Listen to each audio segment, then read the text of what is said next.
நீ இல்லாமல் நான் இல்லை என நினைத்தேன். அடைவதற்கு அதுவும் பொய்தான் பேரழகே.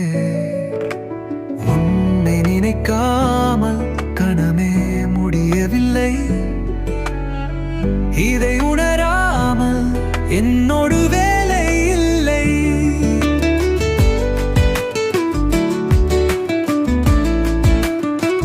உன் தரிசனம் வெறும் கனவாக மாறினான். என் மனசு மனைப்பும் போராடுது பாலிலே.